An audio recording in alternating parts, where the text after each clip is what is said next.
Bonjour à tous et bienvenue dans cette troisième vidéo des bases du bien-être. Cette vidéo portera sur l'alimentation et principalement sur les bases et ce qui me semble être essentiel pour une alimentation équilibrée. Dans un premier temps, on verra de quoi devrait être composée votre alimentation quotidienne et comment faire pour garder votre énergie et qu'elle ne soit pas épuisée dans votre système digestif. Parce que le système digestif bouffe énormément d'énergie dans le quotidien. Et aussi, on verra quels sont les liens entre votre santé mentale et émotionnelle et l'alimentation. Et il y aura des conseils tout au long de la vidéo. Bon visionnage et à tout de suite!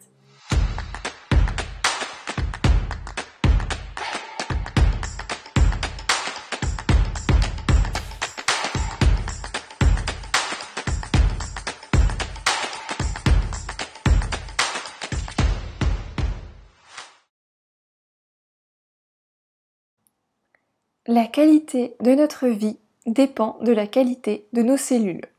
Cette phrase pourrait tout résumer, mais on va voir ensemble des détails. Alors je sais que l'alimentation est un sujet qui est très controversé et que ça change vraiment d'une année à l'autre et que c'est très compliqué de savoir comment bien s'alimenter. Et l'alimentation de nos grands-parents et de nos parents n'était pas la même que la nôtre aujourd'hui. Transformation, pollution, OGM et tout ce qui...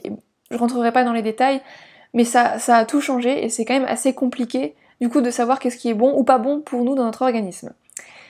Et surtout, en fait, il y a une chose qu'il faut savoir, qu'il faut pas oublier, c'est qu'on est tous différents. Donc malgré tous les conseils que je vais pouvoir vous apporter dans cette vidéo, il y a une base très importante, c'est vraiment de vous écouter, de vous faire confiance et d'expérimenter. C'est comme ça que vous saurez, vous êtes vraiment votre propre médecin, votre propre diapason.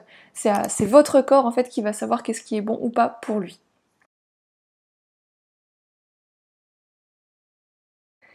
La première chose à savoir, c'est que comme notre corps est composé à 80% d'eau, dans notre alimentation, le plus important, c'est les aliments qui sont riches en eau. Et c'est même encore plus important que le nombre de litres d'eau que vous buvez tous les jours. Et les aliments qui sont riches en eau, principalement, c'est les fruits, les légumes et les graines germées. Et pourquoi ces trois aliments? Parce qu'il y a des études en fait qui ont montré que l'énergie que l'on tire de notre corps vient du glucose. Et que là où il y a le plus de glucose, c'est dans les fruits, les légumes et les graines germées. Et pourquoi des aliments qui sont riches en eau? Parce qu'en fait, dans notre corps, ce qui permet de dissoudre les matières solides que l'on va manger, c'est l'eau. Et que si le métabolisme en fait d'élimination des déchets qu'on avait vu dans la vidéo sur la respiration, donc si vous n'avez pas vu cette vidéo, je vous remets le lien dans votre barre d'écran en fait en haut à droite. Et ces déchets, s'ils sont pas bien transportés, donc grâce à l'eau qu'on va avoir dans notre alimentation, ça va stagner. Et dans notre corps, c'est cette stagnation-là qui va nous empoisonner de l'intérieur petit à petit. Et c'est ce qui va créer en fait des maladies ou des dérèglements en fait digestifs ou à plein de niveaux dans notre système. Au niveau de l'eau que vous buvez, ce qui est important c'est d'avoir environ 1,5 litre d'eau par jour. Mais ça dépend en fait de ce que vous allez faire dans votre journée, ça dépend du climat, ça dépend de plein de choses, mais en moyenne, 1,5 litre. Et de boire en fait par petites gorgées tout au long de la journée. Pourquoi? Parce qu'en fait, ce sera beaucoup mieux assimilé et ça sert à rien en fait de boire 1 litre d'un coup si vous n'avez pas le quota quotidien. Ça va juste s'éliminer dans vos urines et ça va fatiguer vos reins. Et même le mieux en fait, c'est d'éviter de boire trop après 17 heures, parce que dans votre horloge biologique, l'horloge circadienne, c'est ce qu'on voit en médecine chinoise, les reins en fait ralentissent leur fonctionnement à partir de 17 heures. Donc pour les préserver, le mieux c'est de boire 1,5 litre d'eau sur toute la journée en petites gorgées. Et ça vous évitera aussi d'aller vous lever la nuit pour faire pipi. Et évitez bien sûr de boire en fait pendant les repas, c'est important de boire un petit temps après et surtout tout au long de la journée mais pas forcément pendant votre repas. Et pour tous ceux qui boivent en fait de l'eau en bouteille, faites attention au plastique parce qu'en fait, alors au-delà du facteur pollution qui reste très important pour la planète, c'est surtout que les bouteilles de plastique contiennent en fait des phtalates qui sont très nocifs pour notre organisme. Je vous laisse vous renseigner là-dessus. L'eau de notre robinet a parfois trop de fluor, de chlore et de matières toxiques, donc c'est important d'avoir une eau qui peut être distillée ou qui peut être en fait bien filtrée.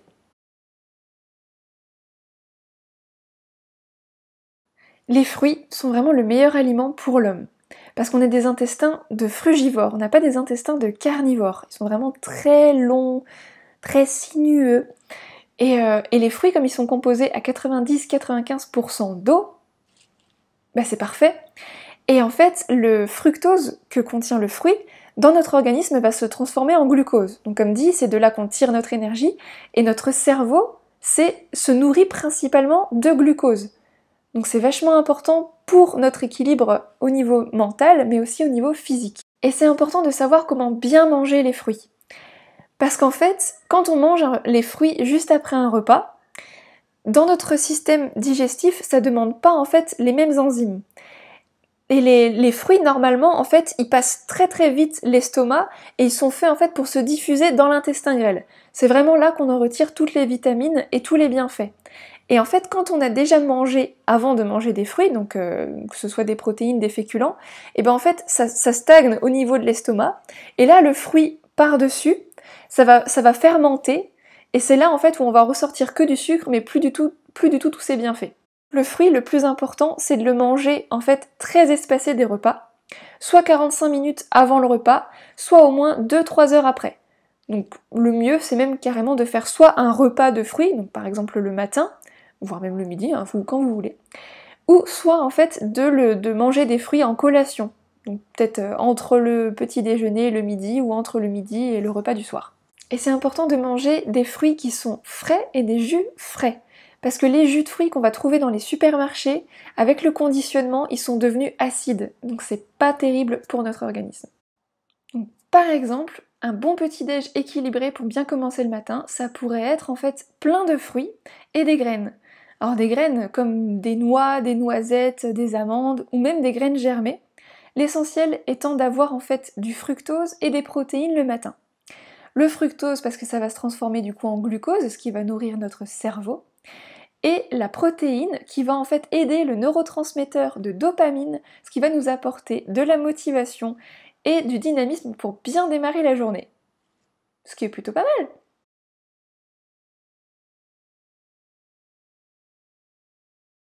Le deuxième point important est de respecter la synergie des aliments. Donc c'est en fait de faire des bonnes associations. Et malheureusement, on n'a pas été super bien éduqués à ce niveau-là. Je pense que la plupart d'entre vous associent en fait des féculents et des protéines. Du genre, en fait, par exemple, des patates et de la viande.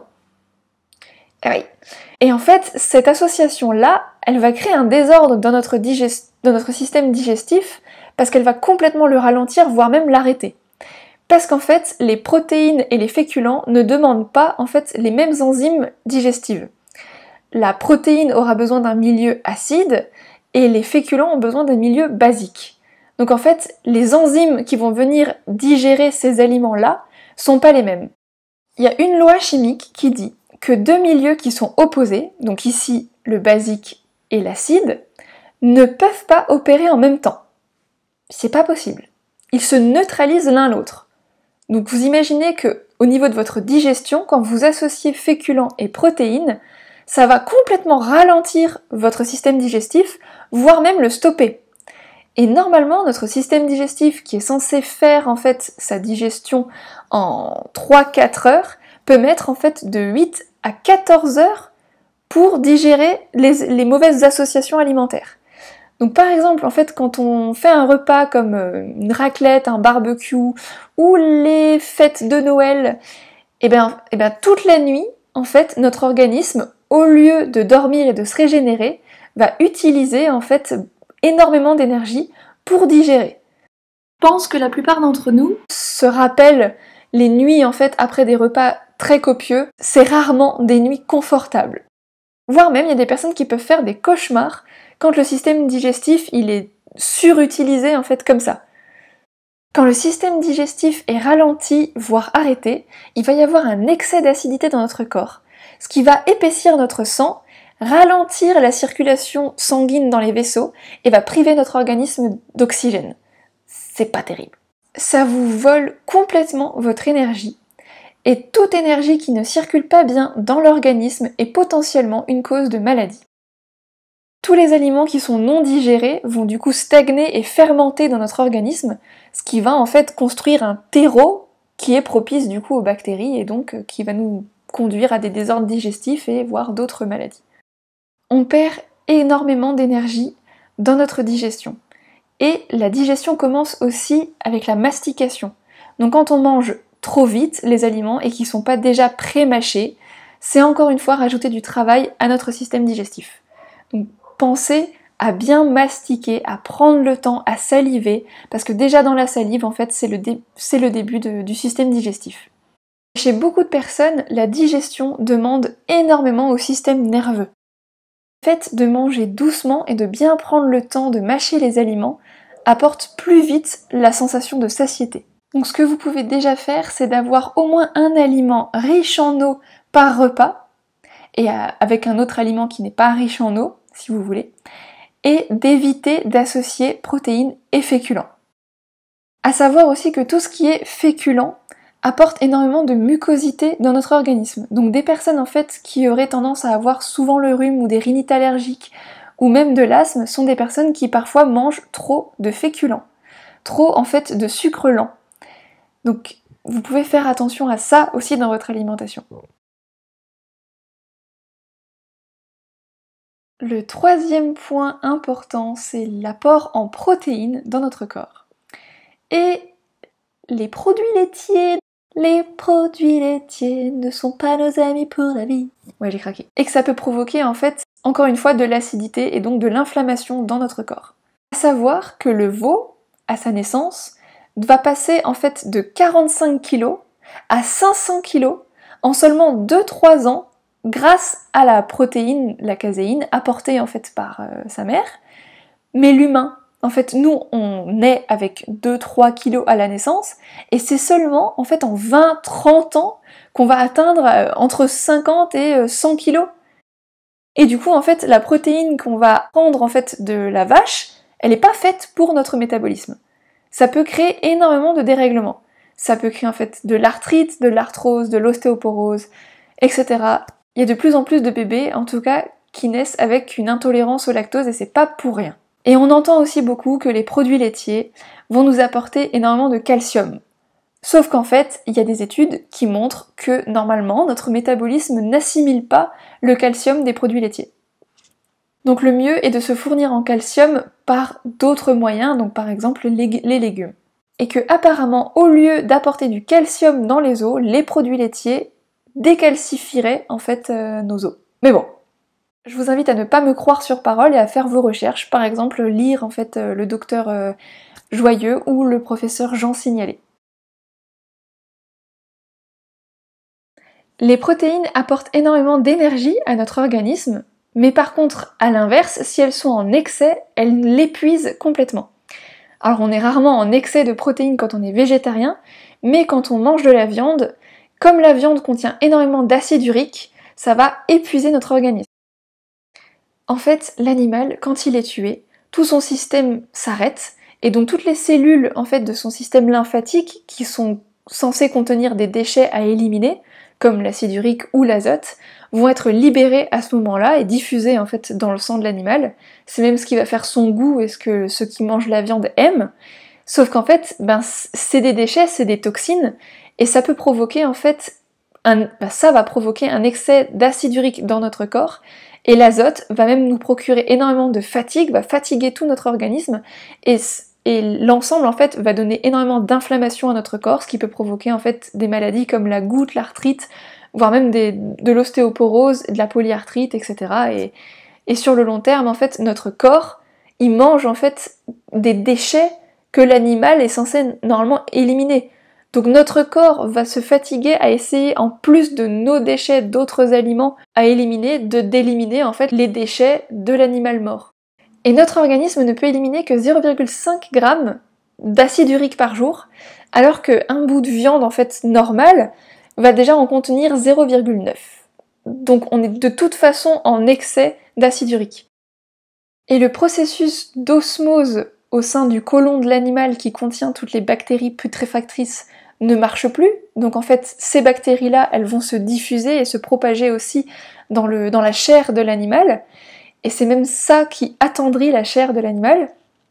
Sauf qu'en fait, quand nous, on va le manger, et bien en fait, ces bactéries, elles vont continuer en fait de se proliférer, et elles vont même être augmentées avec l'abattage et même le temps de conservation de l'animal.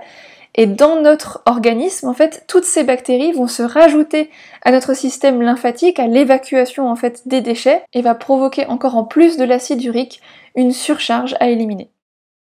Et si vous mangez encore de la viande, peut-être essayez de la faire venir d'une source d'approvisionnement qui est propre et que le fournisseur vous garantisse qu'il n'y ait pas d'hormones de croissance ou de DES, et essayez au moins de ne pas en manger tous les jours.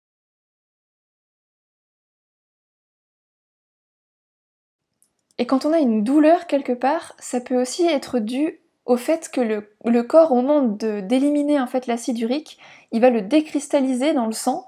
En fait, l'acide urique va brûler les émergences nerveuses, et c'est ça aussi qui peut provoquer des douleurs dans notre organisme. Parfois, il peut être sain, en fait, de donner des pauses à notre système digestif, et donc de faire des jeûnes, que ce soit des jeûnes en fait de plusieurs jours ou des jeûnes intermittents, donc par exemple de juste sauter un repas du soir ou un repas du midi.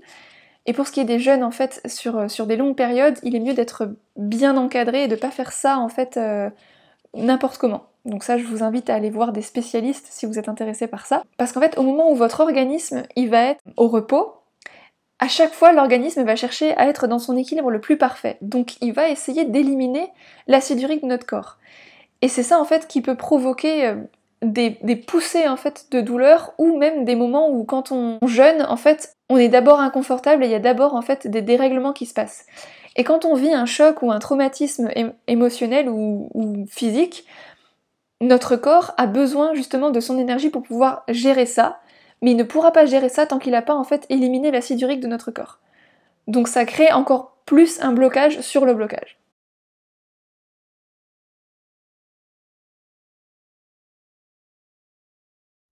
Merci d'avoir visionné cette vidéo jusqu'au bout. Si vous voulez soutenir ma chaîne, vous pouvez vous abonner, mettre des commentaires, mettre des likes et surtout partager à un grand nombre de personnes si vous pensez que ça peut les aider. En attendant, prenez soin de vous et je vous dis à bientôt!